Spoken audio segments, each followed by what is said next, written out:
Le conducteur de travaux s'occupe du chef de chantier. Le chef de chantier s'occupe du chef d'équipe. Le chef d'équipe s'occupe de ses ouvriers.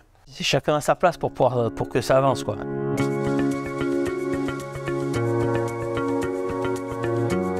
Le conducteur de travaux s'occupe de plusieurs tâches. De trouver du chantier, de mettre en route du personnel sur des chantiers, leur donner tous les éléments pour réaliser le chantier, les dépenses à ne pas dépasser sur le chantier, vérifier les approvisionnements, les fournitures. Nous, on est plus en contact avec les architectes et puis après tous les collaborateurs et les coéquipiers qui sont avec nous à travailler. On est sur le terrain, on a un regard technique un peu sur ce qui se fait. Les tâches, c'est le recrutement du personnel en premier, démarcher les fournisseurs pour avoir des prix intéressants, on va dire.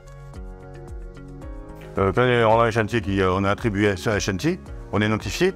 Donc là, première étape, c'est de bien lire le dossier, regarder les grandes tâches, ou bien organiser avec son chef de chantier justement. On a des tâches qui sont réparties.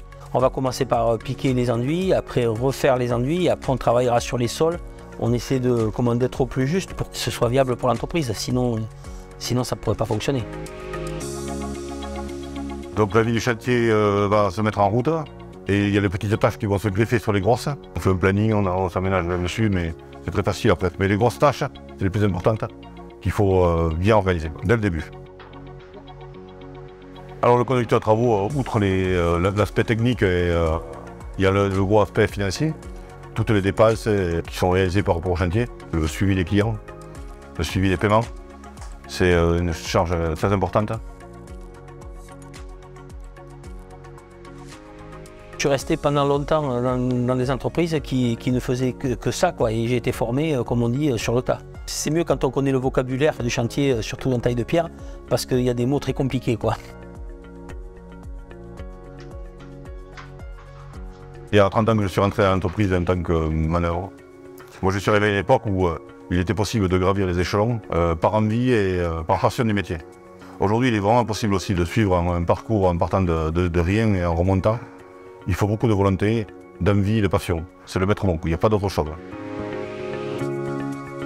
Les qualités qu'il faut pour ce métier, de la patience, il faut être pédagogue, il faut être assez juste, il faut aimer la matière. C'est une matière noble et il faut l'aimer. Quand on est attiré par la pierre, je pense qu'on reste dedans, qu'on ne peut pas faire autre chose, c'est compliqué après.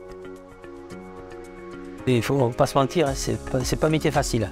Ça peut être même des fois pénible, mais on arrive à en vivre bien. Les qualités requises sont d'abord la passion, la rigueur, la patience, le savoir et être à l'écoute des gens.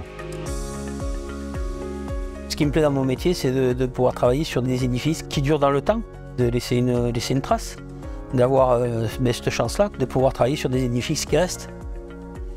La pierre, elle était là bien avant nous, elle sera là bien après nous, c'est sûr. C'est pas n'importe quoi ce qu'on fait nous. On restaure un monument historique, on restaure une cathédrale. Ici on restaure la cathédrale de Bayonne. Moi j'ai dit waouh.